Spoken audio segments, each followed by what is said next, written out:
Hello everyone, প্রথমেই সকলকে জানাই শুভ সকাল। আজ আমার বাড়িতে আমার বাপের বাড়িতে কাটানো একটি দিন তোমাদের সাথে শেয়ার করব। দিনটি ছিল খুবই মনোরম, বৃষ্টিমুখর একটি দিন। আর আমার কাছে তো খুবই স্পেশাল, কারণ আমি বাপের বাড়িতে ছিলাম। এসো এবারে আমাদের ঘরগুলো তোমাদের একটু ঘুরিয়ে দেখাই। এই হচ্ছে আমার দুই গোপুসোনা। আর এই ঘরে মা আর মাসি গল্প করতে করতে বিছানা তুলছে। আর আমার ঘরের বিছানা প্রায় গোছানো কমপ্লিট। আর এই হচ্ছে আমার ছোট্ট গোপুসোনাদের ছোট্ট ঘর। এবারে আমি স্নান সেরে ফুল তুলতে যাব। ওমা, দেখি আমার মা আবার ফুল তুলতে চলে গেছে। এই দুটো গাছে প্রচুর ফুল ফোটে।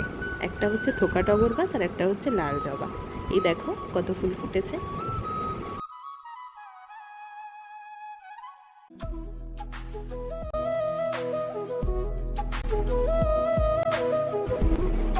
এবার দেখো আমার মা এই দুই গোপুসোনাকে সকালবেলা সেবা দিয়েছে।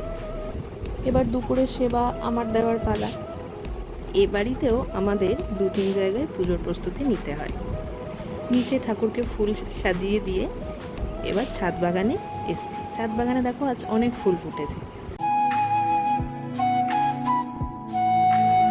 আর এই হচ্ছে আমাদের তুলসী মা, যে তুলসী মাকে আমরা পুজো দিই। আর এই নিচের ঘরে যে তুলসী মা দেখছো, যেখান থেকে আমি তুলসী পাতা তুলছি, এই তবে পুজোর কাজেই ব্যবহার করা হয়, গোপালদের জন্য নিবেদন করা হয়। আসলে আমি মায়ের কাছে শুনেছি, বাড়িতে গোপাল সেবা দেওয়া হয় যাদের, সেই বাড়িতে তুলসী গাছের অভাব থাকে না। আমাদেরও সেই অবস্থা, সারা বাড়ি জুড়ে তুলসী গাছের সমারোহ। এবার চলো আরও নতুন কয়েকজনের সাথে আলাপ করে। এরা রোজ আসে ঝাঁক বেঁধে, খাবার দেওয়ার পরেও পিছু ছাড়ে না। এদের মধ্যে একটি পায়রা একদমই অন্যরকম। এ বাড়ি আসলে আমি এই সময়টার জন্য বিশেষ করে অপেক্ষা করে থাকি। কি যে ভালো লাগে এদের সাথে সময় কাটাতে, কি বলবো।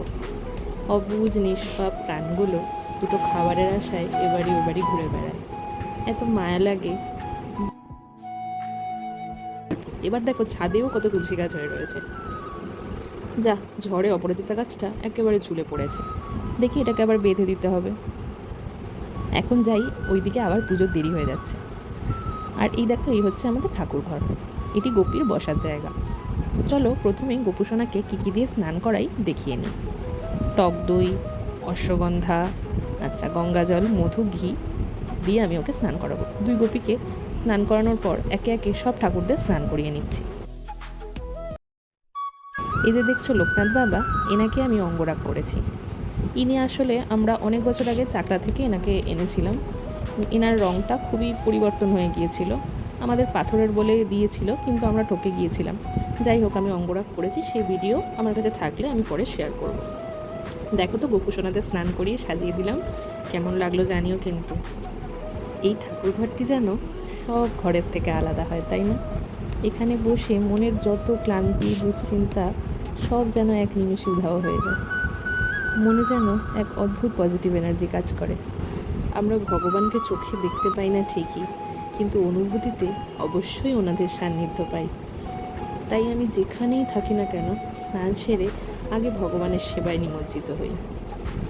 আমার পুজোর জিনিসগুলো ব্লিঙ্কিট থেকে অর্ডার করেছি, জানো তো। তোমরা চাইলে লিঙ্ক আমি শেয়ার করে দেবো। পুজো সেরে একটু ছাদে এলাম। এই মনোরম দিনটি আমার সাথে কাটিয়ে তোমাদের কেমন লাগলো জানিও কিন্তু। আজ ব্লগটা এই অবধিই শেষ করলাম। সবাই পাশে থেকো, আর ভালো লাগলে একটা লাইক করে দিও। খুব ভালো থেকো, হ্যাঁ। রাধে রাধে।